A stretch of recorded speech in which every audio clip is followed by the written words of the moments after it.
शहीद आजम भगत सिंह 23 साल की उम्र में फांसी के फंदे पे चढ़ जाते हैं। 23 साल की उम्र में पूरा अंतर्राष्ट्रीय जो घटनाएं हैं, राजनीति जो है उसकी समझ वो डेवलप कर लेते हैं।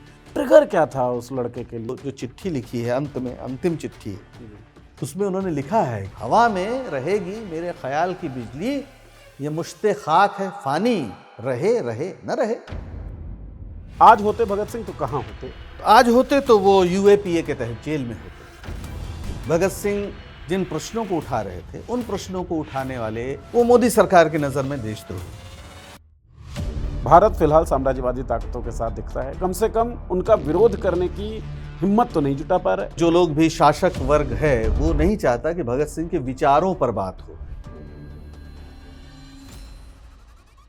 भगत सिंह के 4 तस्वीरें ओरिजिनल जो हैं वो अवेलेबल हैं, लेकिन भगत सिंह की तस्वीर एक पीली पगड़ी में भी दिखती है, भगवा पगड़ी में भी भगत सिंह दिखते हैं। तो ये तस्वीरों की राजनीति क्या है और क्यों है? भगत सिंह या उनके साथियों या उनके दल के विचारों को छुपाने के लिए इन तस्वीरों का इस्तेमाल किया जाता है। तो एक लेख मेरे जहन में कौंध रहा है, बम का दर्शन। हाँ, भगत सिंह लिखते हैं, और ये जो लेख है ये रिएक्शन है बम की पूजा का। बम की पूजा तो वो गांधी गांधी जी और भगत का लेख। तो गांधी और भगत में रिश्ते क्या थे? गांधी जी का ये मानना था कि ये जो इस तरह के प्रयास हैं नौजवानों के, वो ना इत्तेफाकी रखते थे, इसीलिए बचाने की कोशिश नहीं की। मतलब व्हाट्सएप यूनिवर्सिटी तो यही कहती है।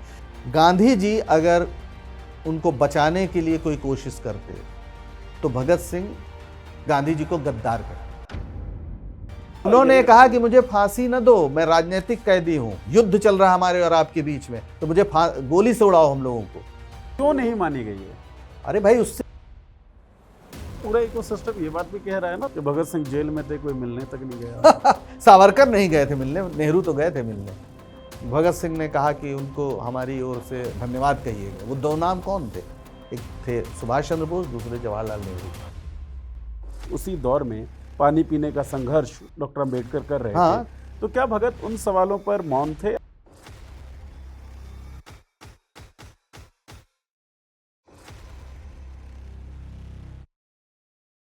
नमस्कार दोस्तों, बड़ी हैरानी होती है कुछ कहानियों को सुनकर, कुछ कहानियों को पढ़कर। जैसे 23 साल की जिंदगी, उसमें भी 2 साल लगभग कारावास के अंदर, जेल की सलाखों के अंदर। लेकिन 23 सालों की वो जिंदगी जो है, क्रांतिकारियों का इतिहास अगर आप खंगालेंगे तो सबसे चमकता हुआ अध्याय जो है उनमें से एक है शहीद आजम। 23 सालों की जिंदगी से भगत सिंह बन जाते हैं। कैसे बन जाते हैं? और 23 सालों की जिंदगी के बाद शहीद आजम का ये खिताब जो उन्हें मिला, क्या ओवररेटेड है? क्या भगत सिंह को ज्यादा पूजा जाता है? क्या उसके वो हकदार हैं या नहीं है? अच्छा, भगत सिंह ये नाम सुने तो लोगों में बड़ी एक्साइटमेंट हो जाती है, बंदूकें, बम, ये सब कुछ दिखने लगता है, हिंसा से जोड़ने लगते हैं।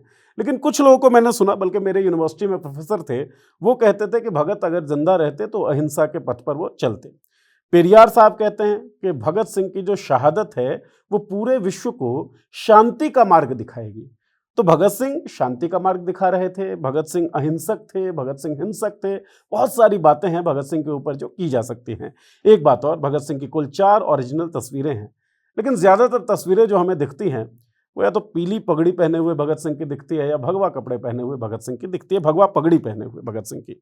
तो उन तस्वीरों का रेलिवेंस क्या है और भगत सिंह का रेलिवेंस क्या है? तमाम लोग जो भगत सिंह को जानते हैं, मानते हैं, समझते हैं, वो कहते हैं, और हमने स्कूल कॉलेज में भी पढ़ा कि भगत सिंह, देह तो मर सकती है लेकिन विचार हमेशा जिंदा रहेंगे। लेकिन क्या भगत सिंह के विचार जिंदा हैं? और अगर वो विचार जिंदा है तो उन विचारों के साथ सुलूक कैसा हो रहा है? ये समझने के लिए सीधा सवाल ये होगा कि भगत सिंह आज होते तो क्या होते, कहाँ होते? तो इन तमाम सवालों पर बातचीत हम किस तरह के शो में करते हैं आपको पता है, द थर्ड आई में।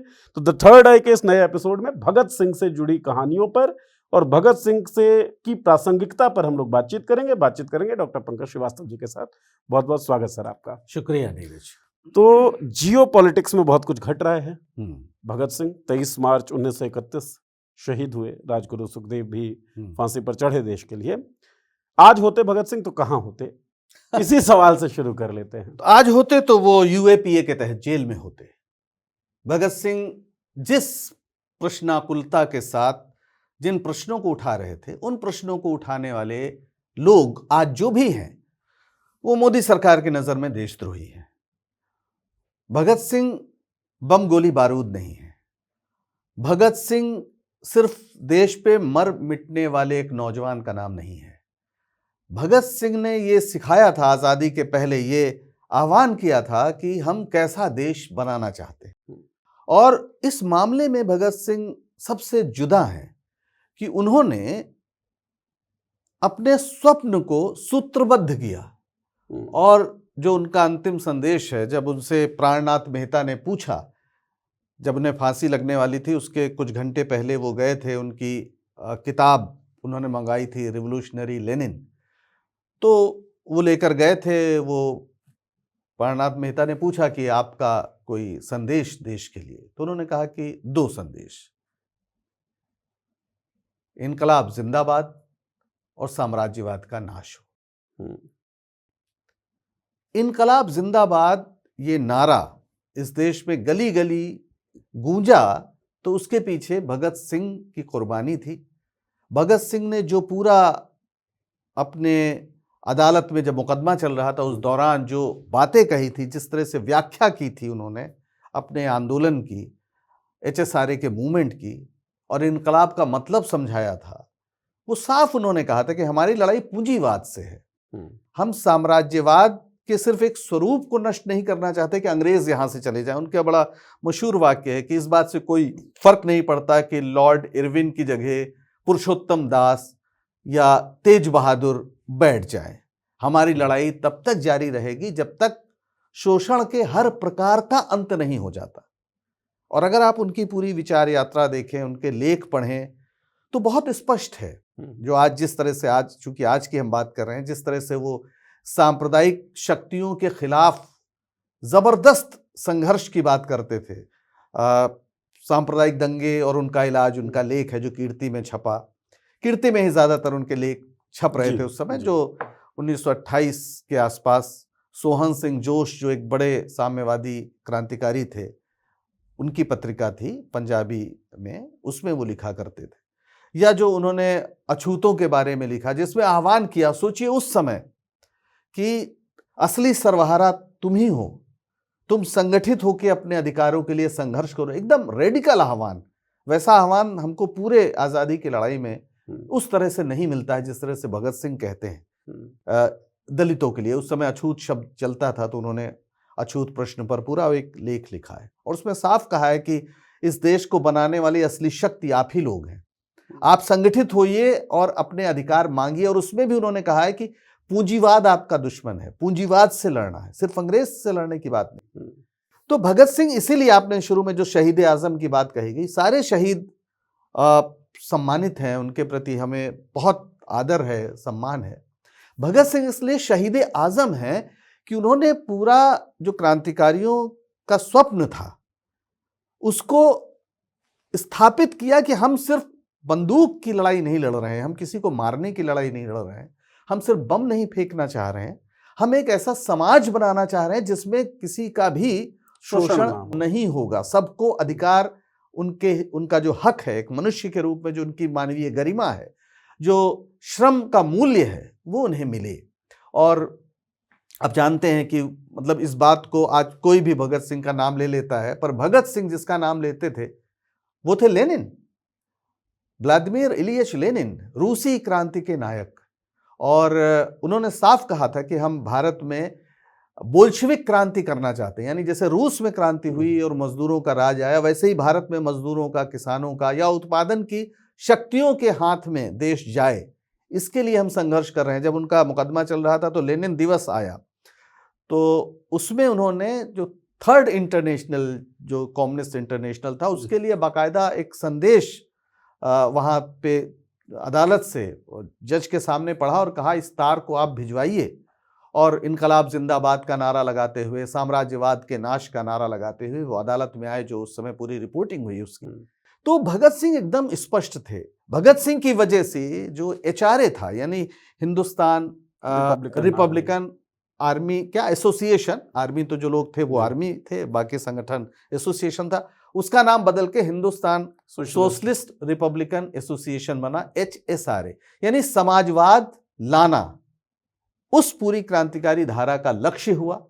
जिस आर्मी के commander in chief Chandrashekhar Azad थे, बलराज, भगत सिंह को रणजीत कहा जाता था, जो भूमिगत दल था उसमें उनका जो छद्म नाम था वो रणजीत। सब लोग अलग अलग नाम से उसमें आते थे, जैसे शिव वर्मा को प्रभात कहा जाता था, बलराज आजाद हो गए, रणजीत भगत सिंह हो गए। तो सबके बहुत गुप्त एक संगठन बना के, लेकिन उसकी सीमाएं भगत सिंह के सामने स्पष्ट हो गई थी। अंत में उन्होंने कहा साफ कि बुलेट नहीं बुलेटिन की जरूरत है। जब शिव वर्मा जैसे अपने साथियों को उन्होंने कहा कि जब हम नहीं रहेंगे तो आप लोगों का फर्ज है कि इस प्रचार को, शोषण के विरुद्ध संघर्ष के प्रचार को आप जन जन तक ले जाइए और बुलेट नहीं बुलेटिन से काम लीजिए। और भगत सिंह ने खुद गांधीवाद से उनको बड़ा विरुद्ध दिखाया जाता है, लेकिन जब वो जेल में थे तो 116 दिन तक उन्होंने अनशन किया था।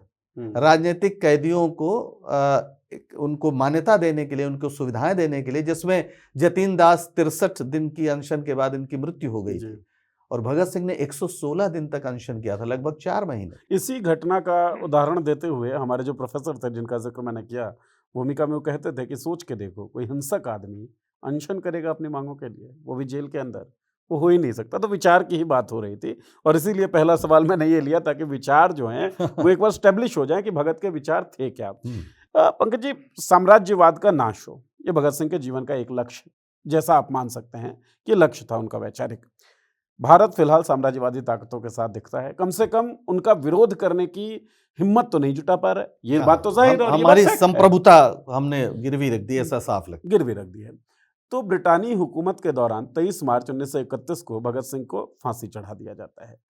हम लोग स्कूल कॉलेजेस में बार बार सुनते रहे, विचार जिंदा रहते हैं, विचार नहीं मरते। क्या आपको लगता है कि लगातार भगत सिंह के विचारों की हत्या की कोशिशें हो रही हैं? बिल्कुल।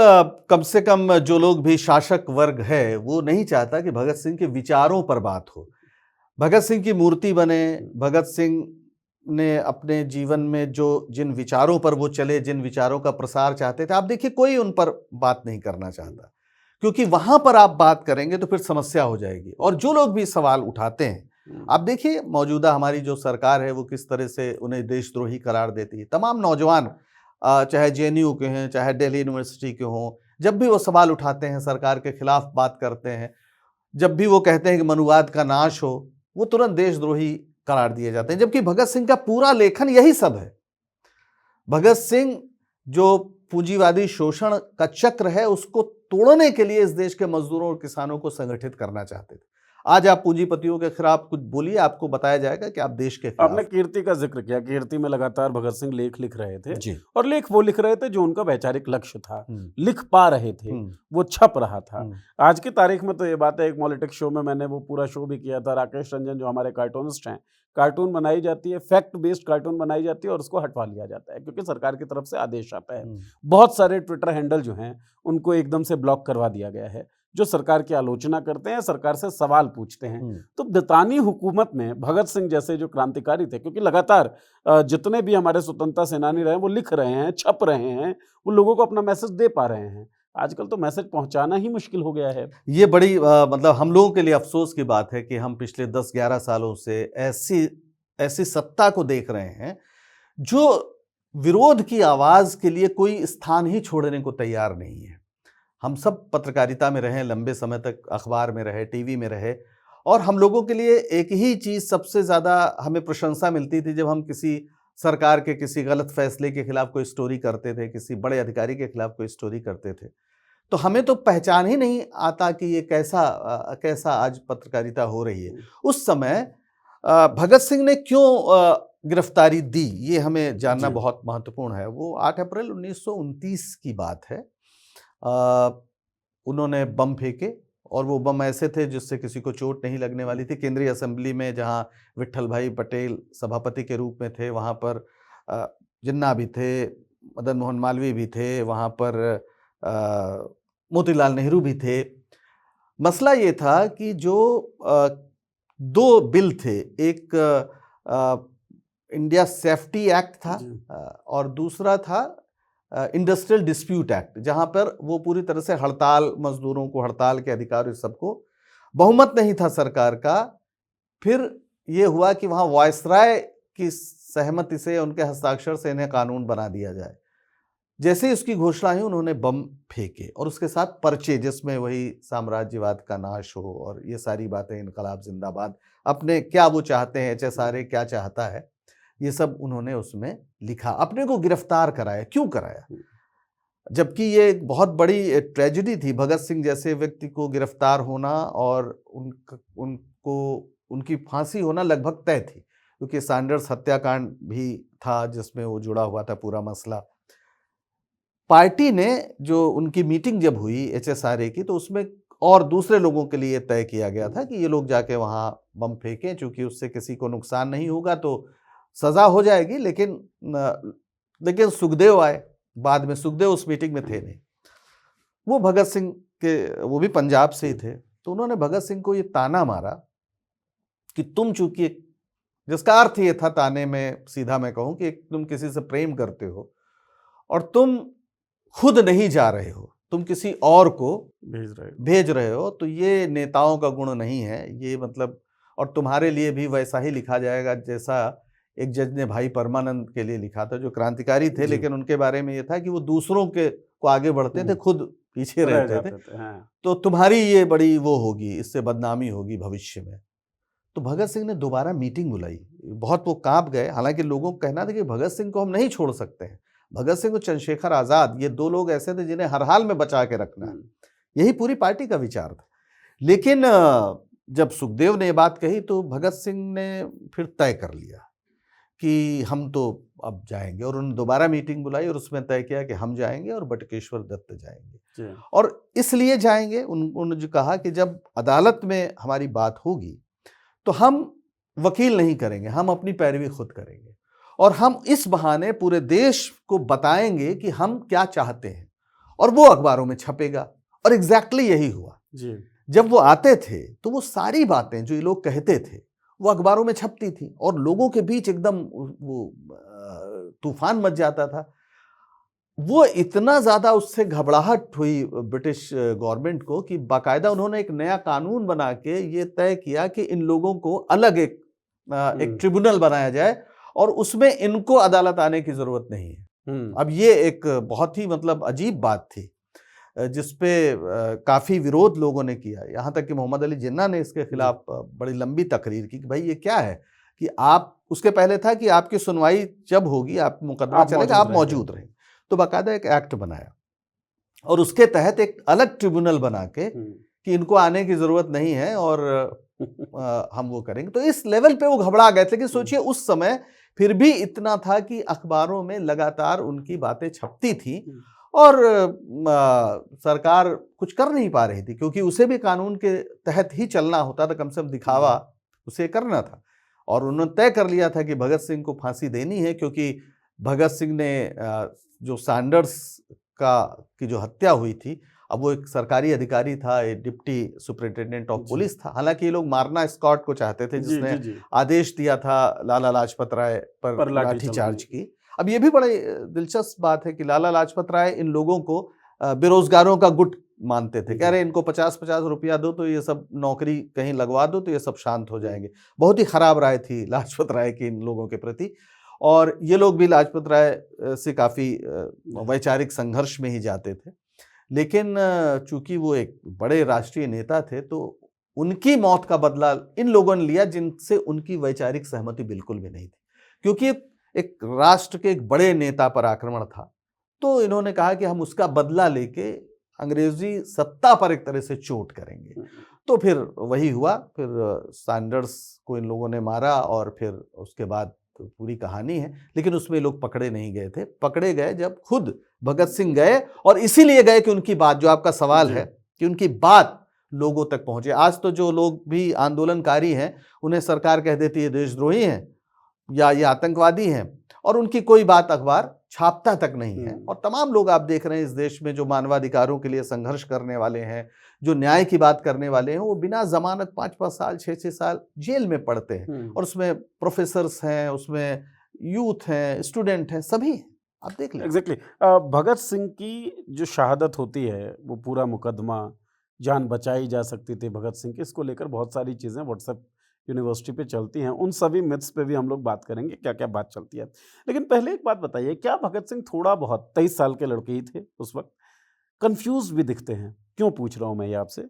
आर्य समाज से संबद्ध थे, वाई एम एन एथिस्ट, ये लिख भी रहे हैं भगत सिंह, तो वो नास्तिकता है, नास्तिक हैं और वो घोषित तौर पर अपनी नास्तिकता की घोषणा कर रहे हैं।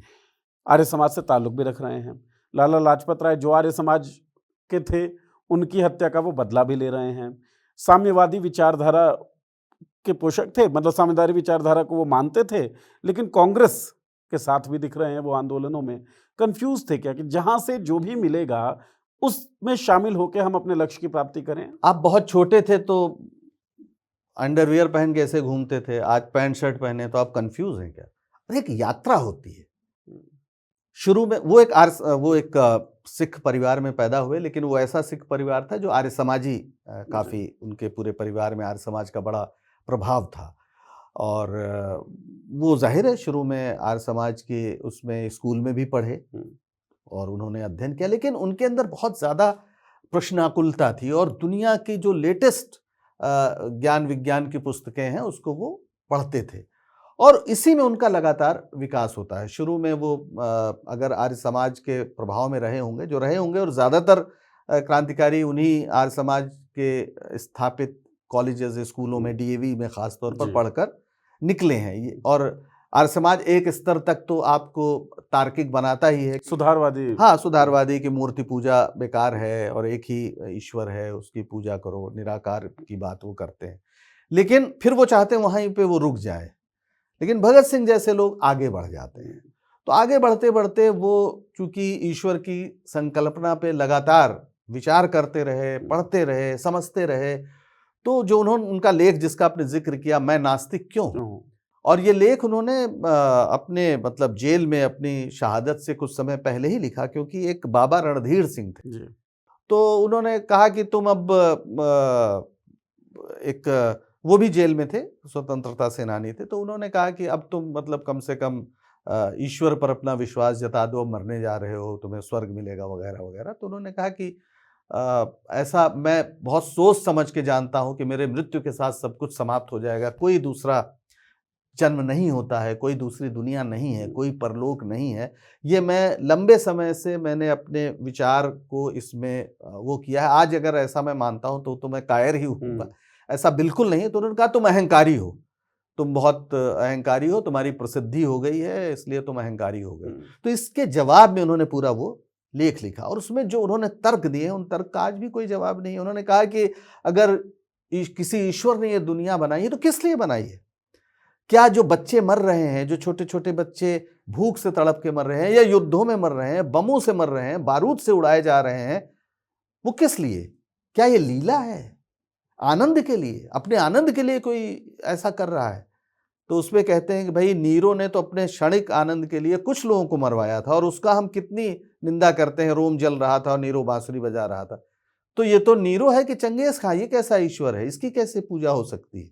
और जो उन्होंने तमाम तर्क दिए हैं, तमाम तरह के कि सब कुछ पहले से तय है या कोई पत्ता नहीं खड़कता है या नियंत्रित करता है, तो उसको उन्होंने पूरे जो खारिज किया है लगातार। और अंत में ये भी बताया है, जबकि उस समय ये थ्योरी बहुत पॉपुलर नहीं रही होगी डार्विन की, कि भाई एक हमारे सामने ये विज्ञान ने ये बताया है कि कैसे मनुष्य जाति का इवोल्यूशन हुआ है। तो वो विज्ञान को मान रहे थे और ईश्वर की सत्ता को, क्योंकि उनका कहना था अगर ईश्वर ये क्या हम ईश्वर की इच्छा के कारण गुलाम हैं, तब फिर हमें क्यों आज़ादी की लड़ाई लड़नी चाहिए? अंग्रेजों ने हमें ईश्वर के इच्छा की वजह से गुलाम बनाया है या अपने बंदूकों और अपनी ताकत के बल पे बनाया है? उनके पास ज़्यादा उन्नत हथियार हैं, ज़्यादा उनके पास संसाधन हैं, इसलिए हम गुलाम बने हैं। और ये भी एक बड़े दिलचस्प बात उस लेख में उन्होंने कहा, लोग कहते हैं कि समाजवाद ठीक है लेकिन व्यवहारिक नहीं है, तो फिर ऐसा करो कि ईश्वर से कह दो वो समाजवाद को लागू करे, क्योंकि वो तो ज्यादा सक्षम है हमसे, तो उसमें कोई गड़बड़ी नहीं। ठीक बात है और तुम मानते हो तो भाई उनसे कहो। तो अगर ईश्वर ही समाजवाद को स्थापित कर दे तो जो दोष रह जाएगा हम लोगों की वजह से कि व्यवहारिक आपको नहीं लगता, वो हो जाएगा। क्योंकि समाजवाद का दर्शन तो बिल्कुल ठीक है कि सबके साथ बराबर का व्यवहार होना चाहिए, सबकी जरूरतें पूरी होनी चाहिए और यही वो रास्ता है। तो फिर ईश्वर से कहो वो करे, पर वो ऐसा तो कर नहीं रहा। और जो दुनिया में जितना भी शोषण है, अपराध है, जितना दमन है, वो सब अगर किसी की इच्छा से हो रहा है और उसने अपने आनंद के लिए, लीला के लिए वो ये सब कर रहा है, तब तो बिल्कुल भी पूजने योग्य नहीं है। बहुत ही तीखा लेख है, वाई एम एन एथीस्ट या मैं नास्तिक क्यों हूँ, बहुत आसानी से गूगल PDF करने भी पे available मिल होता जाएगा है। जो पढ़ना। लेकिन लोग चाहते नहीं पढ़े, बहुत लोग जो भगत सिंह का नाम लेके सड़कों पे मैं इस पे आने वाला भी हूँ। अच्छा, चलिए। लेकिन पहले वो जो मैंने कहा कि साम्यवादी विचारधारा हाँ, तो मानते धीरे थे। धीरे उन्होंने पूरा जैसे वो, अब देखिए जैसे क्रांतिकारी आंदोलन ही भारत में रहा है, तो हिंसा के जरिए बंदूक के बल पे अंग्रेजों को भगाया जाए, ये कोई नई बात नहीं थी। 1857 की हमारी जो पहली क्रांति है, पहली स्वतंत्रता की जो लड़ाई है, वो भी हथियारबंद संघर्ष ही था, लेकिन वहां पे आप हारे। उसके बाद भारत में अनुशीलन समिति 1902 में बनी, जो बंगाल में खास तौर पर उसने कई प्रयास किए, लेकिन वो प्रयास होते क्या थे, आप किसी को बम मार देते थे, फिर पकड़े जाते थे, पुलिस दमन करती थी, और ये होता था कि भाई ये आतंकवादी हैं। और उसके बाद फिर ये बहुत बड़ी कोई सेना भी नहीं हो सकती थी। हर प्रांत में 4-6 नौजवान आपको मिलते थे, या हर शहर में मान लीजिए जो छिप के आपके साथ एक गुप्त कार्रवाई में होते थे। जैसे HRA बनी, इस पर जो HRA के असल संगठक रहे शशीन्द्रनाथ सान्याल, जो एक तरह से क्रांतिकारियों के गुरु माने जाते हैं, जिनकी आत्मकथा है बंदी जीवन, जो एकदम वैसे ही पढ़ी जाती थी क्रांतिकारियों के बीच जैसे गीता, तो उससे बड़ा लोग प्रभावित होते थे। उन्होंने ही HRA पहले सबको संगठित किया। HRA का निर्माण यानी हिंदुस्तान रिपब्लिकन एसोसिएशन का निर्माण 1924 में हुआ था, और ये सारे लोग, राम प्रसाद बिस्मिल हों, मनमथनाथ गुप्त, ये सारे जो चंद्रशेखर आजाद, ठाकुर रोशन सिंह, ये सारे लोग उसी से पहले जुड़े हुए थे। और इसी ने काकोरी का वो किया, काकोरी कांड आप जानते हैं, काकोरी में ट्रेन, क्योंकि पैसा भी चाहिए था एक्शंस के लिए, तो क्या किया जाए, सरकारी खजाना लूट लिया गया। लेकिन धीरे धीरे ये बात समझ में आ रही थी कि इससे हो कुछ नहीं रहा है। आप कुछ एक्शन लेते हैं, कुछ दिन नाम होता है अखबारों में, किसने किया क्या किया, वो एक पुलिस उसको फिर खोजती थी। तो खुद शशीन्द्रनाथ सान्याल की और नेहरू जी पर इस पर बातचीत है, और इसका उल्लेख नेहरू जी ने किया। शशीन्द्रनाथ सान्याल उनसे मिले और दोनों लोगों ने एक दूसरे को अपनी बात समझाने की कोशिश की। शशीन्द्रनाथ सान्याल को नेहरू ने अंत में ये कहा कि आप जिस रास्ते पे जाना चाहते हैं या जा रहे हैं, उसमें दिक्कत ये है कि आपको एक तो जनता का व्यापक आपके साथ जुड़ाव नहीं होगा, कुछ लोग होंगे, और उसमें कुछ लोग मुखबिरी करेंगे, क्योंकि डर तो रहेगा ही। हाँ, और आपके पास 10 लोग हैं तो 2-4 लोग मुखबिरी कर देंगे, उसमें ये हमेशा होगा। वो टूट जाएंगे, वो इतने वो नहीं रहेंगे, क्योंकि आप ओपनली तो कुछ कर नहीं रहे हैं। तो सान्याल ने बात मानी और उन्होंने कहा कि हाँ ये तो होगा, लेकिन फिर हम यही करेंगे और बार बार यही करेंगे तो एक दिन जो है एक जनता व्यापक रूप से खड़ी हो जाएगी। लेकिन तो इस पे एक बहस थी पूरी, और इसी बहस को देखते हुए ये बाद में ये हुआ कि इसको एक व्यापक पार्टी कैसे बनाई जाए। तो HRA फिर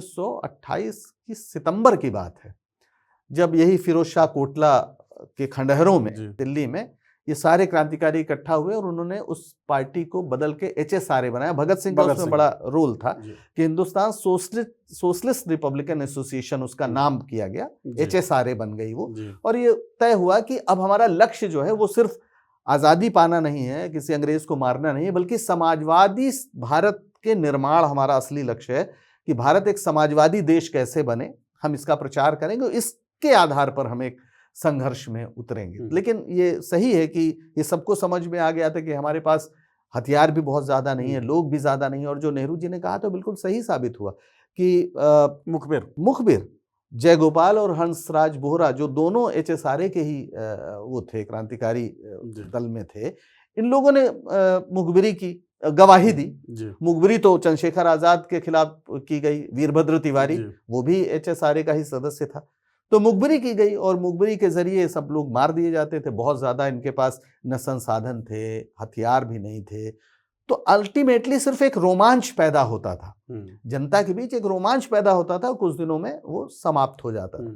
इसीलिए भगत सिंह इस विचार पर पहुंचे कि नहीं, हमें एक, और ये पूरा उनकी विकास यात्रा है, एक आर्य समाजी से, एक सिर्फ देशभक्त से, एक साम्यवादी क्रांतिकारी तक, एक वो बोल्शेविक रिवोल्यूशनरी बनने की ओर जो गए, तो पूरी यात्रा है। जाहिर है भगत सिंह की वो यात्रा सबसे तेजस्वी यात्रा रही है, बाकी लोग उतने गतिमान या उतने गतिशील शायद ना रहे। और बहुत कम उम्र में हो गई है, बहुत सबको कम, जब देखते 23 हैं साल तो। 23 साल। जी। चंद्रशेखर आजाद की भी क्या उम्र थी, 24 साल। हम्म, 1 साल 2 महीने सिर्फ भगत सिंह से वो बड़े थे, जी। और वो एक्शंस में ज्यादा विश्वास बिल्कुल। रखते थे वो। लेकिन चूंकि वो दल के कमांडर थे तो समाजवाद के लक्ष्य पर तो उनका भी सहमति रही होगी, तभी Obviously। तभी ये आप नहीं कह सकते कि वो जनेऊधारी और हम्म, मूछ वो करके और बंदूक हाथ में लेके जो मूर्ति बना के उनको वो कर दिया गया। वो एक देश में समाजवादी क्रांति करने वाले या करने की इच्छा रखने वाले दल के कमांडर थे भाई चंद्रशेखर आजाद। राइट, नेता वो थे। वो नेता थे, और जो उसके कहा जाए आइडियोलॉग थे वो भगत सिंह थे। जी। आइडियोलॉग भगत सिंह थे, और भगत सिंह ने बाद में ये साबित भी किया, जिस तरह से उन्होंने बम खुद उन्होंने जाके, भगत सिंह इस देश में क्या होते हम लोग तो सिर्फ कल्पना कर सकते हैं, जी। लेकिन भगत सिंह के पूरे इस योगदान को, जो उनका योगदान है, इसीलिए उन्हें शहीद आजम कहा जाता है। शहीद बहुत लोग हुए, लेकिन पूरे उसको थ्योराइज करना और उस स्वप्न को जनता के सामने रखना, ये काम भगत सिंह ने किया। आपने एक बात बोली कि रोमांच जरूर हो जाता था एक आध घटनाओं से, और सान्याल साहब और नेहरू जी की जब बातचीत हुई तो इस बात को रेखांकित भी किया गया कि बहुत कुछ ज़्यादा हासिल नहीं कर पाएंगे, इसीलिए वो सोशलिस्ट शब्द आना और जर्नी में आप रिवॉल्यूशनरी, बोल्शेविक रिवॉल्यूशनरी तक की आप यात्रा करते हैं। आज भी भगत सिंह का नाम केवल रोमांच का ही कारण बन रहा है। जब मैं देखता हूँ ऊपर से, आपने चित्र का भी जिक्र किया कि चंद्रशेखर आजाद को वो जनेऊ और मूछ या हैट हटाकर अब तो पगड़ी पहना दी गई, जबकि हैट एग्जैक्टली मैं वही पूछ रहा हूँ आपको कि चंद्रशेखर आजाद का जो चित्रण है, मतलब जब झांकियां निकलती थी, मैं भी बनाऊं चंद्रशेखर आजाद स्कूल में, तो वही उसी बात पे जोर रहता था कि जनेऊ दिखे और मूछ पे ताव देते अभी तो हुए एक चंद्रशेखर आजाद गीतकार महोदय हैं, मनोज, अब शुक्ला हो गए, पहले मुंतशिर थे, तो उन्होंने तो चंद्रशेखर तिवारी होने पे बड़ा जोर देते हुए गीत भी लिखा। तो चित्रों के पीछे की राजनीति क्या है? भगत सिंह के 4 तस्वीरें ओरिजिनल जो हैं वो अवेलेबल हैं, लेकिन भगत सिंह की तस्वीर एक पीली पगड़ी में भी दिखती है, भगवा पगड़ी में भी भगत सिंह दिखते हैं। तो ये तस्वीरों की राजनीति क्या है और क्यों है? तस्वीरों की राजनीति बहुत साफ है कि भगत सिंह या उनके साथियों या उनके दल के विचारों को छुपाने के लिए इन तस्वीरों का इस्तेमाल किया जाता है। भगत सिंह ने कोई भी सिख केश नहीं कटवा सकता। सबसे पवित्र चीज आप जानते हैं, जो ककार है, पंच ककार है, उसमें केशों का कितना महत्व है। लेकिन भगत सिंह तो घोषित रूप से नास्तिक हैं, वो लिख चुके हैं कि मैं नास्तिक क्यों हूँ, कारण बता चुके हैं, और उन्होंने केश कटवा दिए थे अपने, जब जरूरत पड़ी, जब यहाँ से सैंडर्स की हत्या के बाद जब यहाँ से निकलना था, तो यहाँ से वो आप जानते हैं बड़ी मशहूर वो कहानी है जिसमें उन्होंने एक जिसको जेंटलमैन कहते हैं, ओवरकोट, फेल्ट हैट और दाढ़ी मूछ साफ करके लगभग, हाँ, और जो भगवती चरण बोहरा, शहीद भगवती चरण बोहरा, उनकी पत्नी दुर्गा भाभी को साथ लेके, उनके बेटे शची को साथ लेके वो लोग दिल्ली से कलकत्ता की ओर गए, और जो राजगुरु थे वो उनके नौकर बन के साथ थे, और कहते हैं उसी गाड़ी में पीताम्बर धारण करके कहीं बैठे हुए थे चंद्रशेखर आजाद भी, कि जरूरत पड़ने पर एक्शन, क्योंकि उनके पास हमेशा उनका बमतुल बुखारा रहता था, अपनी वो पिस्तौल को बमतुल बुखारा कहते थे, और उनका कहना था जब तक ये साथ है कोई हमें पकड़ नहीं पाएगा जिंदा, और जो बात सही भी साबित हुई। तो बहरहाल उन्होंने तो क्रांतिकारी बहुत से वेश रखते थे, उन वेश का क्या है, असली चीज उनका विचार क्या है। उन्होंने जातियों को एक तरह से त्यागा, उन्होंने जो धार्मिक समझ या विभेद है उसको त्यागा, एक समाजवादी समाज बनाने का संकल्प लिया। आप उनको एक तस्वीर में कि नहीं वो तो देखिए सिख है केवल, या वो पंडित है, वो सरदार है, ये इन शहीदों के साथ इन बड़े क्रांतिकारियों का अपमान है। अगर सचमुच कोई उनका सम्मान करना चाहता है तो पढ़ना पड़ेगा, और हमारे लिए एक खुश नसीबी है कि भगत सिंह का लिखा सब कुछ उपलब्ध है।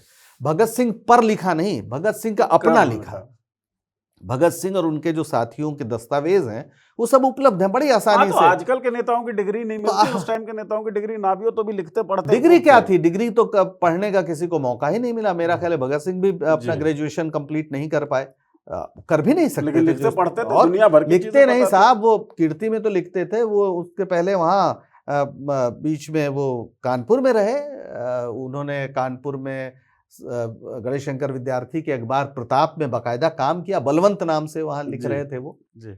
और सच्चाई तो यह है कि क्या गरीबी इन लोगों ने झेली।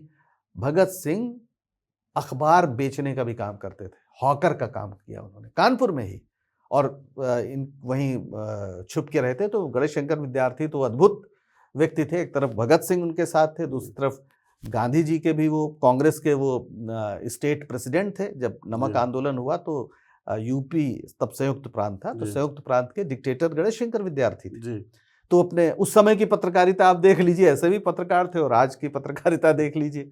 तो और भगत सिंह ने भी लिखा है इन्हीं पत्रकारों के बारे में उस समय भी, कि कुछ अखबार हैं जो इनका काम ही सिर्फ भड़काऊ सुर्खियां लगाकर दंगे फैलाना है। तो जो सांप्रदायिक दंगे और उनका इलाज, जो उनका लेख है, उसमें अखबारों और इस तरह के सांप्रदायिक पत्रकारिता पर बहुत मतलब थू की गई। और आज की जो पत्रकारिता देख लीजिए तो लगता है उससे 1000 गुना ज्यादा हमारे सामने इस देश में दिख रहे हैं। जो आपने कहा ना कि भगत सिंह कहाँ होते, तो जेल में होते हो। 2-4 पत्रकारों की पिटाई भी वो ऐसे संपादकों की कर चुके होते पता नहीं कर चुके, ट्विटर पे होते ही होते ये सब चीजें लिखते, उनका अकाउंट बैन होता है, उनका अकाउंट ब्लॉक होता है। बिल्कुल बिल्कुल बिल्कुल। बहरहाल ये सब। अच्छा, आपने लेखों की जब बात की ना, तो एक लेख मेरे जहन में कौंध रहा है, बम का दर्शन। हाँ, भगत सिंह लिखते हैं, और ये जो लेख है ये रिएक्शन है वो बम की पूजा का। बम की पूजा, तो वो गांधी का लेख गांधी जी और भगत का लेख। हाँ हाँ। तो गांधी और भगत में रिश्ते क्या थे, और इन लेखों का क्या उसमें मतलब मेरा है? ख्याल है कि भगत सिंह के नाम से वो लेख नहीं है, नाम कोई और है, लेकिन वो है पूरे दल की ओर से ही एक तरह से जवाब दिया गया है। तो उसमें सबकी भूमिका रही होगी मेरा ख्याल है, लेकिन जाहिर है भगत सिंह की सबसे प्रमुख भूमिका रही होगी। तो चूंकि गांधी जी का ये मानना था कि ये जो इस तरह के प्रयास हैं नौजवानों के, वो अंग्रेजों को दमन की स्थिति या उनको ये छूट अवसर देते हैं कि वो और दमन करें, और जो आज़ादी की लड़ाई जिसमें बड़े पैमाने पर जनता की भागीदारी ज़रूरी है वो घट जा रही। तो वो लगातार ऐसे लोगों, इस तरह की प्रवृत्तियों को हतोत्साहित करते थे, उसकी निंदा करते थे। इस मामले में नेहरू और उनका फर्क है। नेहरू जी इन सब के साथ बहुत अच्छे संबंध रखते थे, और इनके प्रति बहुत उनकी एक तरह से बहुत अच्छे विचार थे नेहरू जी के। जब काकोरी की बात हमने की अभी, तो काकोरी का एक ये भी है कि जब काकोरी कांड के लोग छूटे नैनी जेल से, जब 1937 में कांग्रेस की सरकार बनी और तमाम बंदियों को छोड़ा गया, तो काकोरी के तमाम क्रांतिकारी जो जेल में थे, नैनी जेल में थे इलाहाबाद में, तो वहां से नेहरू जी ने अपने घर पे आनंद भवन पे चाय पार्टी रखी उनके लिए, और नैनी जेल से जुलूस आया, बाकायदा जुलूस पूरे शहर का चक्कर लगाते हुए आनंद भवन आया इलाहाबाद। तो आनंद, यानी नेहरू जी इस लेवल पर उनका सम्मान करते थे। और जो चंद्रशेखर आजाद हैं वो तो उनसे मिलने गए ही थे जब वहां से निकले आनंद भवन से। उस दिन भी वो जो नेहरू जी ने लिखा है कि चंद्रशेखर आजाद ने ये माना था कि इस तरह की जो व्यक्तिगत हत्याएं हैं उससे बहुत कुछ होगा नहीं, और उन्होंने ये भी पूछा था कि अब तो आप लोग जिस तरह से बढ़ रहे हैं, अगर कभी सरकार आई और हम लोग अगर ये रास्ता छोड़ दें तो हम लोगों का क्या होगा, हम लोग क्या करेंगे। तो नेहरू जी ने लिखा कि मेरे पास इसका तो जवाब नहीं था, लेकिन ये स्पष्ट नजर आ रहा था कि जो आतंकवादी कार्रवाई हैं, किसी को मार दो, किसी को ये कर दो, उससे इस दल का मोहभंग हो रहा है।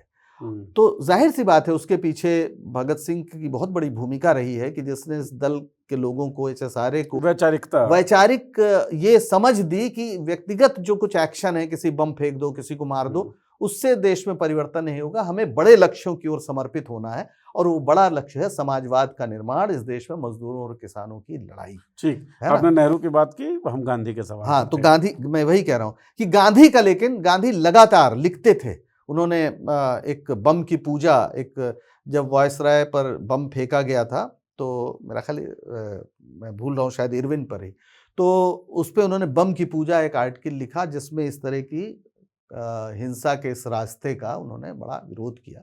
तो उसके जवाब में बम का दर्शन और दुनिया भर में किस तरह से हिंसा भी एक रास्ता होती है साम्राज्यवाद के खिलाफ संघर्ष की, हिंसा का भी उसमें महत्व है, इसको उन्होंने पूरा स्थापित करने का प्रयास किया। एक तरह से वैचारिक आदान प्रदान था, और ये इसमें कोई बुराई भी नहीं है। और गांधी जी भी इनके प्रति बहुत सम्मान, बहुत लोग कहते हैं कि गांधी जी ने क्यों नहीं नहीं, मैं वही कह रहा हूँ, ना इत्तेफाकी रखते थे इस रास्ते से गांधी जी, ये तो तय था, भगत के रास्ते से या बिल्कुल। क्रांतिकारियों के रास्ते से ना इत्तेफाकी रखते थे, इसीलिए बचाने की कोशिश नहीं की। मतलब व्हाट्सएप यूनिवर्सिटी तो यही कहती है।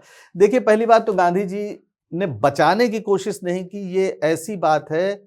अगर गांधी जी कोई ऐसी, हालांकि उन्होंने 3 पत्र लिखे इरविन को फरवरी से मार्च के बीच में, जिसमें उन्होंने कहा कि इनको फांसी न दी जाए, फांसी देने से ज़्यादा नुकसान होगा, आप मतलब जिस तरह की स्थिति पैदा होगी अगर इन्हें फांसी न दी जाए तो एक ज़्यादा हमारे बीच संवाद ज़्यादा बेहतर होगा। ये बात उन्होंने कही है, बार बार कही है। लेकिन मैं दूसरी बात कहता हूँ, गांधी जी अगर उनको बचाने के लिए कोई कोशिश करते तो भगत सिंह गांधी जी को गद्दार कहते। मैं ये क्यों कह रहा हूँ? क्योंकि पिता ने ये कोशिश की क्योंकि थी। उन्होंने अपने पिता को ये कहा है।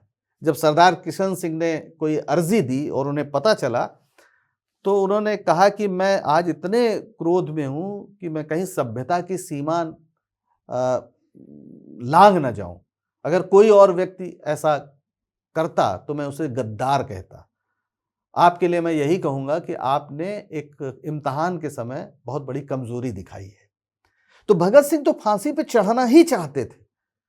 वो भाई आप कैसे छूट सकते थे? या तो सावरकर की तरह माफी मांगते, तभी कुछ हो सकता था। बार बार माफी मांगते, जैसे सावरकर ने 1 बार 2 बार 3 बार 4 बार 5 बार 6 बार लगातार माफी मांगते रहे, कह रहे हुजूर गलती हो गई, आगे से नहीं करेंगे। भगत सिंह ने ऐसा नहीं किया ना।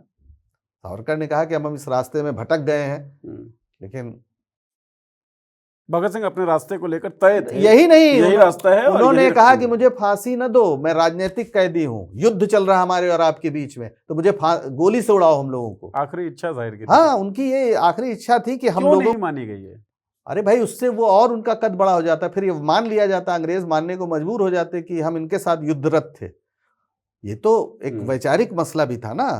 तो वो उन्हें सामान्य आतंकवादी और अपराधी घोषित करना चाहते थे। और भगत सिंह कह रहे थे कि भारत में और आपके बीच एक युद्ध चल रहा है, हम उस युद्ध के सिपाही हैं, तो हम युद्ध बंदी हैं, तो हमारे साथ वही व्यवहार करो।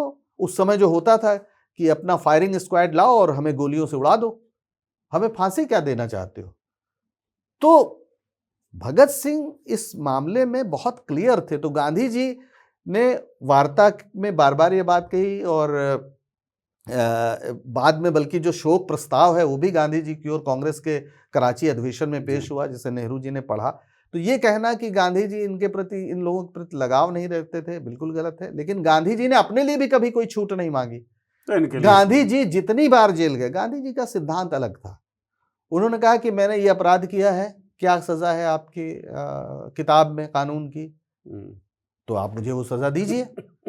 गांधी जी खुद जब अपने लिए कभी उन्होंने सजा में छूट नहीं मांगी, उनका सिद्धांत ही नहीं था। उन्होंने कभी नहीं कहा कि मैंने ये गलती नहीं की। उन्होंने हमेशा कहा कि मैंने ये कानून तोड़ा, अब इसकी जो सजा है वो आप मुझे दीजिए, आपको अधिकार है। कभी गांधी जी ने किसी सजा का विरोध नहीं किया। तो ये जो लोग कहते हैं ना, वो भगत सिंह के वो नहीं है, शायदाई नहीं है। वो दरअसल गांधी को अपमानित या उनका चरित्र हनन करना चाहते हैं। ये लोग अगर भगत सिंह को पढ़ लें तो ये जान जाएंगे कि जो क्रांतिकारी धारा थी वो गांधी की विरोधी नहीं थी, गांधी के रास्ते से। उसे लगता था कि हम गांधी जो कर रहे हैं, दरअसल हुआ क्या कि असहयोग आंदोलन जब वापस लिया गांधी जी ने, तो एक बड़ी निराशा थी इस देश में, और तमाम लोग विरोध में थे। बहुत कुछ अचीव कर सकते हम कर सकते थे, अच्छे मुकाम तक पहुंच चुका था। और उसी में खिलाफत का भी सवाल जोड़ दिया। नेहरू जी तक ने बहुत उस पर निराशा जाहिर की है अपनी, जो उनकी अपनी ऑटोबायोग्राफी में, किस तरह से। उसी के बाद फिर क्रांतिकारियों ने एक नया फिर HRA 1924 में बना था ना, 22 में असहयोग आंदोलन। मोतीलाल नेहरू भी जुदा होते हैं, सब लोग बहुत सभी निराश होते हैं कि भाई ये क्या कर दिया उन्होंने। अब गांधी जी जिस स्तर पे सोच रहे थे वो शायद कि अगर हमने हिंसा का एक बार भी स्वाद लग गया तो फिर वो कहाँ तक जाएगा। 1942 में करो मरो तक वो गए थे, लेकिन उसमें भी हिंसा वो नहीं चाहते, लेकिन हिंसा तो होनी थी जो हुई। लेकिन 22 में शायद वो तैयार नहीं थे, उन्हें लगता था कि देश तैयार नहीं है, जो इसका इस पर जो प्रत्याक्रमण होगा, जो दमन होगा, वो शायद देश झेल नहीं पाएगा। तो गांधी जी ने उसको वापस ले लिया था। और हर नेता का नेता की अपनी नीति होती है। तो जाहिर है उससे और गांधी जी ऐसा नहीं कि वो उसमें कोई उन्होंने सबके साथ यही व्यवहार रखा। सुभाष चंद्र बोस से भी उनकी असहमति इसी तरह के रास्तों को लेकर थी। तो अगर वो एक अहिंसा, सत्य और अहिंसा अगर उनका मूल मंत्र था, तो हम क्यों ये उम्मीद करें कि वो उनका समर्थन करेंगे जो हिंसा को मान रहे हैं कि ये एक रास्ता है। हालांकि ये बात बार बार साबित हुई है कि हिंसा को निरर्थक मानने लगा था वो दल, धीरे धीरे उस दिशा में गया जो पूरा इवोल्यूशन है वो। हालांकि ये कहते हुए आप ये भी कह रहे हैं कि इरविन को चिट्ठियां तो लिखी थी, हाँ, फांसी ना दी जाए। हाँ बिल्कुल, अच्छा, कहा कि उन्हें फांसी ना दी जाए, कुछ और सजा, जैसे फांसी ना देकर कुछ और दीजिए तो उससे ज्यादा एक बेहतर होगा आपके प्रति, नहीं तो आक्रोश और बढ़ेगा। और नेहरू जी ने तो यहाँ तक कहा था कि भविष्य में हमारे और अंग्रेजों के बीच जब कभी बात होगी तो हमारे और उनके बीच भगत सिंह की लाश पड़ी होगी, ये नेहरू जी ने कहा था। तो भगत सिंह की शहादत ने पूरी दुनिया को प्रभावित किया। भारत में सभी धाराएं, दुनिया, जैसे वो रूसी क्रांति के बड़े शहदाई थे, तो वहाँ का जो सोवियत यूनियन के जो प्रावदा अखबार था कम्युनिस्ट पार्टी का, उसमें भगत सिंह के बारे में उन्हें इंटरनेशनल रिवोल्यूशनरी बताया गया। भारत में जितनी भी धाराएं थी सब ने भगत सिंह के बारे में मतलब चाहे वो दक्षिण में पेरियार रहे हों, डॉक्टर अंबेडकर रहे हों, मोहम्मद अली जिन्ना रहे हों, कांग्रेस के लोग रहे हों, मदन मोहन मालवीय रहे हों, जिनके बारे में भगत सिंह ने खुद कई बार बहुत टिप्पणियां की हैं, इन सब ने रास्ता अलग होने के बावजूद उनका जो पराक्रम था, उनकी जो शहादत थी, उसका सम्मान किया, हौसला अफजाई किया। हाँ, सिर्फ एक आरएसएस की धारा थी, यहाँ पे हमें ये भी बताना पड़ेगा, जो अरे बड़ा दिलचस्प है, स्मृति कण एक किताब है 1962 में प्रकाशित की है, नागपुर में, आरएसएस ने ही प्रकाशित की है, और उसमें बाला साहब देवरस का एक वो है, हेडगेवार जी के बारे में मेमोयर है, जिसमें उन्होंने कहा कि जब हम लोगों ने सुना, बाला साहब देवरस गोलवलकर के बाद बने थे इसके सरसंघचालक, तो उन्होंने कहा कि जब हमने सुना भगत सिंह की फांसी तो हम लोग बड़े रोमांचित हुए और हम लोगों को लगा कि हमें भी कुछ ऐसा करना चाहिए, लेकिन हमने सोचा कि इस पे डॉक्टर साहब से यानी हेडगेवार साहब से बात कर लें। तो हेडगेवार साहब से जब हम लोगों ने इजाज़त लेनी चाहिए, हम और यानी उनके साथ कुछ और भी लोग रहे होंगे, तो उन्होंने 7 दिन तक हमारी क्लास ली, और ये जो हमारा भूत था एक तरह से उतारा कि मतलब इस रास्ते पर ना जाओ और संघ का काम करो, और मतलब बिल्कुल कभी नाम तक नहीं लिया भगत सिंह। मैं वही जानना चाह रहा हूं। और गोलवलकर ने तो यहाँ तक कहा कि हमारे आदर्श नहीं हो सकते क्योंकि ये विफल रहे हैं। ये कहाँ कर पाए अपनी, मतलब बहुत ही इन लोगों के प्रति बड़ी हिकारत के भाव से लिखा है। और कभी भी आज़ादी के पहले भगत सिंह या उनके साथी आंदोलनकारियों के बारे में आरएसएस या इन लोगों ने कभी, सावरकर, इन लोगों ने कभी एक शब्द नहीं बोला। ये वाला पूरा इकोसिस्टम ये बात भी कह रहा है ना सर सोशल मीडिया के ऊपर कि भगत सिंह जेल में थे, कोई मिलने तक नहीं गया। सावरकर नहीं गए थे मिलने, नेहरू तो गए थे मिलने, बल्कि प्राणनाथ मेहता की जो हमने बात की, बहुत सारे बैरिस्टर हैं, बहुत सारे वकील हैं, सब कांग्रेस के थे। आसफ अली ने भगत सिंह का मुकदमा लड़ा ना, कांग्रेस के नेता थे। नेहरू 8 अगस्त को मिलने गए थे 1930 में, जब ये लोग वो कर रहे थे अनशन, तो बाकायदा उसका जिक्र तो उनकी आत्मकथा में है कि वहां पे वो जतिन दास से भी मिले, वहां पे वो भगत सिंह से भी मिले, सबसे मिले वहां पर, और लिखा कि बहुत कमजोर हो गए थे भगत सिंह, इतने कमजोर हो गए थे कि स्ट्रेचर पे अदालत आते थे, वो चल नहीं पाते थे। मतलब 116 दिन की आप सोचिए, खाना न पीना, इन लोगों को जबरदस्ती मुंह में जो है नाक में नली डाली जाती थी, क्या क्या दमन नहीं किया जाता था, वो एक अलग कहानी है। भगत सिंह तो मिलने गए थे, और प्राणनाथ मेहता से 2 लोगों के बारे में भगत सिंह ने कहा कि उनको हमारी ओर से उनको धन्यवाद कहिएगा। वो 2 नाम कौन थे? एक थे सुभाष चंद्र बोस, दूसरे जवाहरलाल नेहरू, कि इन लोगों ने हमारे मुकदमे में बड़ी रुचि ली। सावरकर ने नहीं ली और किसी ने नहीं ली, इन 2 लोगों ने रुचि ली, और इन्हीं दोनों को धन्यवाद भगत सिंह ने भिजवाया था। तो वो देख रहे थे कि नेहरू और सुभाष समाजवादी नेता थे ना कांग्रेस के, कांग्रेस के साथ कोई भगत सिंह की दुश्मनी थोड़ी थी। बल्कि आपको शायद ये भी पता हो कि भगत सिंह ने एक लेख इस पर भी लिखा है, जिसमें उन्होंने कहा कि 2 नेता हमारे सामने हैं जो भविष्य के बड़े की ओर ले जा रहे हैं देश को, नौजवानों को, उनको पंजाब के नौजवानों को साथ देना चाहिए। वो पंजाब के नौजवानों को संबोधित कर रहे थे, जो नौजवान भारत सभा थी उसके महासचिव थे, पंजाबी नौजवानों का जो संगठन था, भगत सिंह महासचिव। तो उन्होंने कहा कि एक लेकिन फर्क है दोनों में, जो सुभाष बोस हैं वो बहुत भावुक हैं, और पंजाब के लोग तो वैसे भी पहले से बड़े भावुक हैं। हमें दिल के नहीं, दिमाग को उत्तेजित करने वाला या सोचने वाला, दिमाग को झंकृत करने वाला नेता चाहिए। और इस कसौटी पर उन्होंने कहा कि नेहरू जी युगांतरकारी नेता है, तो हमें नेहरू का साथ देना चाहिए। ये भगत सिंह का लेख है जिसमें उन्होंने सुभाष चंद्र बोस और नेहरू दोनों के व्यक्तित्व का परीक्षण किया और अंत में कहा कि नेहरू हमारे लिए भविष्य के नेता हैं जो देश को आगे ले जाए। तो नेहरू को दिन रात पानी पी पी के गाली देने वाले लोग जो हैं वो भगत सिंह की भगवा पगड़ी में पूजा करते हैं या पूजा करते हुए दिखते हैं।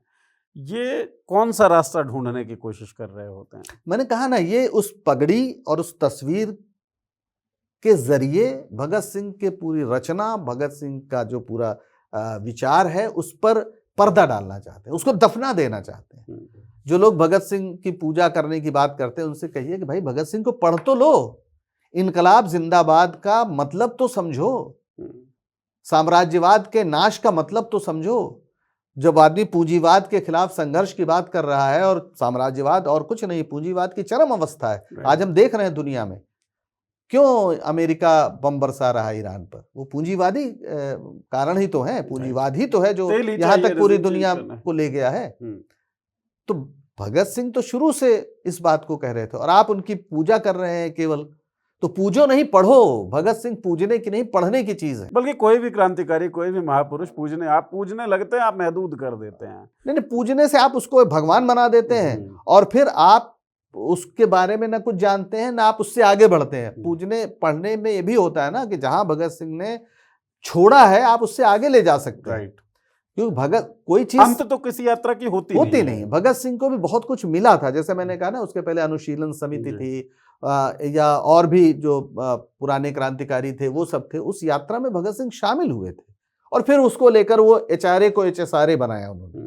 तो भगत सिंह को पढ़ने के बाद आप उस यात्रा को आगे ले जा सकते हैं अगर सचमुच आप उनके प्रति सम्मान रखते हैं। और जब आप पूजेंगे, अगरबत्ती दिखाएंगे, तो आप भगत सिंह का भी नाश कर देंगे, आप कुछ नहीं कर सकते। हाँ, वही होता है ना कि श्रीमद् भगवत गीता आपने रख ली है, लेकिन आपको बस उस पर टीका वीका लगाना है, उसके सामने अगरबत्ती चला देनी है, उसको फोल्ड करके रख लेते हैं, फोल्ड करके उस पर बढ़िया एक कपड़ा लगा के रख दीजिए, आप पढ़िए नहीं। और ये हमारे देश की सबसे बड़ी समस्या है, जो अंधभक्ति जो हम कहते हैं लोगों की, उसका कारण यही कि आंख बंद कर लेना है, भक्ति करना है। अरे जानो तो कि जिसकी पूजा कर रहे हो उसके विचार क्या हैं, वो देश को दे क्या रहा है, दे क्या सकता है। अच्छा, जो लोग थोड़ा बहुत जानते भी हैं वो भी भगत सिंह को कि हाँ, भगत सिंह का लेफ्टिस्ट एक झुकाव था, और झुकाव क्या था, वो थे ही, अरे भाई बोल्शेविक थे, सीधे तौर पे। मैं नास्तिक क्यों हूँ वो लिख रहे हैं, तो वो नास्तिक थे। इतनी बात लोगों को समझ में आती है कि भगत ने की है। लेकिन क्या उस वक्त जाति का सवाल भी बहुत बड़ा सवाल था, क्योंकि पैरेलली उसी दौर में पानी पीने का संघर्ष डॉक्टर अम्बेडकर कर रहे थे। तो महाड़ में आंदोलन हुआ, महाड़ सत्याग्रह। महिलाओं का सवाल भी बहुत बड़ा सवाल था। तो क्या भगत उन सवालों पर मौन थे या भगत? अरे नहीं, भगत सिंह बहुत मुखर थे और उनका जो अछूत प्रश्न पे जो उनका लेख है वो भी कीर्ति में छपा, वो अद्भुत है। मतलब वो जो आह्वान किया है उन्होंने इस देश में, उस समय अछूत ही कहा जाता था, तो वही शब्द उन्होंने इस्तेमाल किया है। उन्होंने कहा कि तुम असली सर्वहारा हो, तुमने ही ये देश बनाया है, तुम जो करते हो उससे ही देश चल रहा है, तुम्हें पूरा अधिकार है संगठित होने का और अपने अधिकारों के लिए संघर्ष करने का। वो लेख सबको पढ़ना चाहिए, बहुत ही रेडिकल ढंग से। जो लोग कहते हैं ना कि अछूतों का नेतृत्व केवल अछूत करे तभी बात है, ठीक है, उसका महत्व है, लेकिन इतना रेडिकल आह्वान तो उस जमाने में किसी शायद अछूत व्यक्ति ने भी नहीं किया होगा जो उस समाज से आते हैं। डॉक्टर अम्बेडकर एक अलग है, उनका पूरा सम्मान है, मैं ये नहीं कह रहा हूँ नहीं किया, लेकिन ये तो पूरी तरीके से उनको एक संगठित करके एक बड़े संघर्ष में, पूंजीवाद के विरुद्ध संघर्ष में ले जाने का सीधा आह्वान उनका करते हैं। हालांकि अगर डॉक्टर अम्बेडकर की भी उस बात को आज नहीं कही जाती, डॉक्टर अम्बेडकर भी राजकीय समाजवाद की बात करते थे, तो इस लिहाज से देखा जाए तो इन दोनों महापुरुषों का एक जगह जाके सम्मेलन भी होता है। और इसीलिए पेरियार जब कहते हैं तो भगत सिंह की जो उन्होंने वो लिखी उनके मरने के, उनकी शहादत के बाद, तो उन्होंने कहा कि ये बड़े साम्यवादी स्वप्न के साथ गए हैं जो हमारा भी स्वप्न है। तो भगत सिंह इस देश में एक तरह से कहा जाए कि जो आज का बहुजन राजनीतिक विमर्श है उसके पक्ष में सीधे सीधे खड़े हुए हैं, बल्कि उसे और रेडिकल बनाने की ओर बढ़ रहे हैं वो। तो ऐसा कहना कि उन्होंने इन प्रश्नों पर ध्यान नहीं दिया या सुना नहीं, लगातार वो इस तरह के कर्मकांड और हाँ, महिलाओं के प्रश्न पर उन्होंने स्त्री पुरुष संबंधों पर, जब वो सुखदेव को बाकायदा एक चिट्ठी लिखी है जिसमें प्रेम पर कि कैसे युवाओं को पूरा अधिकार होना चाहिए कि वो प्रेम करें, और प्रेम बिल्कुल एक एंटी रोमियो स्क्वाड के हिमायती तो नहीं होते अरे फिर वो। बिल्कुल नहीं, वो तो प्रेम के पक्ष में है, खुद फांसी पे चढ़ने जा रहे हैं, लेकिन वो प्रेम को लेकर जब सुखदेव का ताना है तो उन्होंने पूरा उस पर विस्तार से लिखा है कि स्त्री और पुरुष को पूरा अधिकार है कि वो प्रेम करें, प्रेम बेहद प्राकृतिक और नैसर्गिक भाव है, इसमें कुछ भी गलत नहीं है। और वैसे तो वो इस बात को, जब उनकी शादी की बात बहुत कही जाती थी तो घर से भागते रहते थे, कई बार वो घर से भागे जाते इस शादी का, तो उन्होंने कहा मेरी शादी हो चुकी है। उसका मतलब ये था कि जो फांसी का तख्ता था वो मंडप है और जो फांसी का फंदा है वो वरमाला है, और ये बात उन्होंने साबित करके दिखाई। भगत सिंह उस फांसी के तख्ते से और उस फांसी के फंदे से पहचाने तो जाते ही हैं, जाने जाते ही हैं, बहुत सारी चर्चा उसके इर्द गिर्द होती है, लेकिन उसके अलावा भगत सिंह के बहुत सारे पहलू ऐसे हैं जिन पर बातचीत होती नहीं है, लेकिन वही पहलू भगत सिंह को भगत सिंह बनाते हैं। अलग करते हैं सबसे। हर बाकी क्रांतिकारियों के बारे में हम ये जानते हैं कि एक एक्शन हुआ, उसमें पकड़े गए, फिर वो फांसी दे दी जो गई, फुली रिस्पेक्टेबल है, सम्मान बिल्कुल उनके सम्मान का काम है। हाँ, अब ऐसा थोड़ी कि सुखदेव और राजगुरु का सम्मान कम होना चाहिए या बटुकेश्वर दत्त का सम्मान कम होना चाहिए, लेकिन शहीद आजम इसीलिए है कि उन सबके नेता ये हैं। एक चीज सर, हाँ, मुझे नहीं पता इसका क्या जवाब होगा, और जवाब तो मुझे क्यों ही पता होगा, वो आपको पता होगा। एक सवाल और आखिरी सवाल, 23 साल की उम्र में फांसी के फंदे पे चढ़ जाते हैं, 23 साल की उम्र में पूरा अंतर्राष्ट्रीय जो घटनाएं हैं, राजनीति जो है उसकी समझ वो डेवलप कर लेते हैं। 23 साल की उम्र में वो मैं नास्तिक क्यों हूँ लिख रहे हैं, और ज़बरदस्त उसमें ऐसे तर्क हैं जिनको आज भी आप खंडित नहीं कर पाएंगे। बहुत मतलब इतनी लर्निंग, इतनी बहादुरी कि आप आज़ादी की लड़ाई में कूद रहे हैं, इतना हौसला कि आप फांसी के फंदे पे जा रहे हैं और हंसते हंसते जा रहे हैं। ट्रिगर क्या था उस लड़के के लिए, कैसे आया? वो वही मतलब देश प्रेम तो एक सामान्य भाव है, सब में होता है। कहते हैं बचपन में जलियांवाला बाग गए, वहाँ की मिट्टी ले आए, इस तरह की बातें कही जाती हैं। उनके चाचा अजीत सिंह, सरदार अजीत सिंह बहुत बड़े क्रांतिकारी थे, जो विदेशों में बहुत दिन तक उन्हें रहना हुआ। पिताजी वो सब स्वतंत्रता सेनानी वैसे परिवार में थे, लेकिन धीरे धीरे जो उनको पढ़ने की लत लगी ना, लाला लाजपत राय ने एक द्वारका दास, अगर मैं द्वारका नाथ या द्वारका दास लाइब्रेरी लाहौर में जो बनाई थी, वो लगातार उसमें जाते दुनिया भर की किताबें पढ़ते थे। और जो उनके साथियों ने जो उनकी स्मृति में जो लेख लिखे हैं, तमाम लोगों ने, चाहे वो शिव वर्मा रहे हों, चाहे भगवान दास माहौर रहे हों, चाहे यशपाल रहे हों, मनमथनाथ गुप्त रहे हों, सब ने एक चीज़ का जिक्र किया कि भगत सिंह के पास हमेशा कोई ना कोई किताब होती थी। बिना किताब के वो नहीं होते थे। वो अगर रात के अंधेरे में भी, बल्कि एक कानपुर में मेरा ख्याल है उनके साथी थे, मैं भूल रहा हूँ कौन थे, जो विजय कुमार सिन्हा शायद, एक किताब भूल आए थे वो गंगा तट पे, और एकदम अंधेरी रात थी। भगत सिंह, दोनों लोग गंगा तट पे वहाँ बैठते थे। वहाँ पे गंगा एकदम शहर के करीब बहती है, तो वहाँ पर वो थे, और करीब 2 किलोमीटर अंधेरी रात थी, वो किताब भूल आए। और उसके बाद अचानक उन्हें ध्यान आया, और वो बड़ी दुर्लभ पुस्तक थी। उस किताब को लेने के लिए भगत सिंह अकेले चले गए, और चारों तरफ अंधेरा था। तो उन्होंने, अगर विजय सिन्हा सच है तो उन्होंने ही शायद लिखा है कि फिर मैं पीछे पीछे गया, मुझे लगा ये अकेला कैसे, कहीं कुछ गड़बड़ ना हो जाए। और भगत सिंह कहीं ठोकर खा के किताब के साथ गिरे पड़े मिले। उस बारिश भी हो रही थी, उनका अंगूठा पूरा टूट गया। तो किताब के साथ जो उनका प्रेम था ना, वो अद्भुत था, और उसी ने उनको लगातार प्रश्नाकुल बनाया। जैसे जब मैं नास्तिक क्यों हूँ में डार्विन थ्योरी की बात करते हैं, तो उस जमाने में डार्विन थ्योरी को लेकर इतनी ज्यादा समझ नहीं थी, लेकिन वो जानते थे, वो पढ़ रहे थे, वो दुनिया के जितने क्रांतिकारी थे उनके बारे में पढ़ रहे थे, और अपने दल के लोगों को पढ़ा रहे थे। तो ये एक विशिष्ट बात थी कि वो अब सवालों से लगातार टकरा रहे थे, और जो भी साहित्य उपलब्ध होता था, और ख़ासतौर पर क्रांतिकारियों का साहित्य जो उपलब्ध होता था, उसके पहले जो गदर पार्टी का आंदोलन था, करतार सिंह सराभा उनके हीरो हुआ करते थे, उनके बारे में जिस तरह से वो जिक्र करते थे, तो भगत सिंह का बोलना, भगत सिंह की बातें पूरे दल को एकदम चमत्कृत करती थी। वैसे वो गाते भी बहुत अच्छा था, और खूब गाना सुनते भी थे और गाते भी थे खूब। मतलब फिल्म मौका लगते ही फिल्म भी दिखाते थे। मतलब इस तरह की, अगर आप उनके दोस्तों को पढ़िए जो उनके बारे में उन्होंने फर्स्ट हैंड लिखा है, तो आपको लगेगा क्या जिंदा दिल आदमी था। जहां जाता था कपड़े बहुत ही खराब स्थिति में रहते थे, सब कुछ रहता था, लेकिन किताबें हमेशा, चाहे किसी लाइब्रेरी से, चाहे जहाँ से, यहाँ तक कि जब जेल में भी रहे तो लगातार किताबें उन्हें मिले। आंदोलन की एक मांग, जो अनशन हुआ उसकी एक मांग ये भी थी। तो भगत सिंह को भगत सिंह उनकी इस प्रश्नाकुलता ने बनाया है।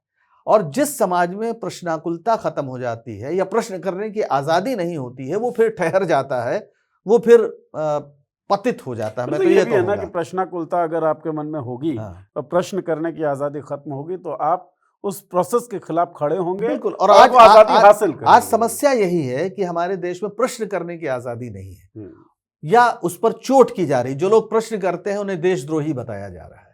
तो जिस भी समाज में ऐसा दौर आता है और कोई भी इस तरह की जो क्रूर सत्ताएं होती हैं, वो प्रश्न बर्दाश्त नहीं करती। और ये कभी भी सवालों से परे होते हैं। वो धार्मिक लिहाज से भी संशयात्मा विनश्यति, वो कहा जाता है ना कि सवाल करोगे तो विनाश हो जाएगा। तो ये जो बात है कि जो कहा जा रहा है उसको मान लो, चुपचाप मान लो, आंख झुकाकर, सर झुकाकर मान लो। तो ऐसे ही देश फिर ज्ञान विज्ञान में प्रगति नहीं कर पाते। और संयोग नहीं है कि हमारे देश में जब जब ये बात हुई है हम पीछे गए। और आज भी आप देखें तो विज्ञान या आविष्कारों के क्षेत्र में हम कितने पीछे हैं। हम कुछ भी दावा नहीं कर सकते। हम ये कहें हमारे पास पुष्पक विमान था, फला विमान था, ये था, लेकिन आज हकीकत ये है कि हम एक तेजस भी दशकों में नहीं बना पा रहे हैं, है ना। और भगत सिंह ने तो कुलबीर सिंह जो उनके भाई थे, उनको जो चिट्ठी लिखी है, अंत में अंतिम चिट्ठी है, उसमें उन्होंने लिखा है कि हवा में रहेगी मेरे ख्याल की बिजली, हवा में रहेगी मेरे ख्याल की बिजली, ये मुश्ते खाक है फानी, रहे रहे न रहे। क्या बात है। तो मुझे नहीं पता कि भगत सिंह को, और मैंने अभी एक कॉलेज में भी था जहाँ मैंने ये बात कही कि भगत सिंह के जीवन को आप किसी एक सिनेमा में, किसी एक नॉवेल में, किसी नाटक में उकेर दें, ऐसा संभव नहीं है। भगत सिंह इतनी बड़ी हस्ती है, मात्र 23 साल का जीवन। अब ये शेर और सुना दिया सर ने। वो शायर भी है, वो हंसी मजाक भी कर रहा है अपने दोस्तों के साथ, जिंदा दिल आदमी है, बहादुरी का कोई मतलब बहादुरी का अनुपम उदाहरण है। सब कुछ ही है उसके पास, क्या नहीं है, हर एक माल मिल रहा है वहाँ पर। लेकिन कोशिश हो रही है वो जो हर एक माल मिल रहा है उस माल में चपत लगा दें, कुछ तस्वीरें आपके सामने पेश कर दें और भगत सिंह को बता दिया जाए कि वर्शिपेबल हैं। लेकिन भगत सिंह जितने वर्शिपेबल हैं उतना ही वर्शिपेबल उनके आइडियाज़ हैं। और भगत सिंह बने कैसे, इसीलिए मैंने आखिरी में सवाल लिया, किताबों के कारण। और केवल किताबों के कारण नहीं, किताबों से जो चीज़ ग्रहण किया उसको आगे ले जाने के कारण, उसमें एक्सटेंशन करने के कारण। तो हम सबका फ़र्ज़ बनता है कि किताबों को अपने साथ रखें, प्रश्नाकुलता को अपने साथ रखें और आगे ले जाएं। जो चीज़ें हमको समझ में आती हैं उसे अप्लाई भी करें, और जब लगता है कि एक्सटेंशन होना चाहिए तो एक्सटेंशन हो। भगत सिंह के बारे में हमने कोशिश की कि विचार जिंदा रहते हैं तो उन जिंदा विचारों पर बातचीत की जाए। बातचीत आपको कैसी लगी आपको बतानी है। भगत सिंह के बारे में कोई सवाल हो तो वो ज़रूर हमें बता दीजिए इस वीडियो के कमेंट बॉक्स में। तो पंकज जी, आपका बहुत बहुत शुक्रिया नीरज, बहुत शुक्रिया। दर्शकों आपका भी बहुत शुक्रिया।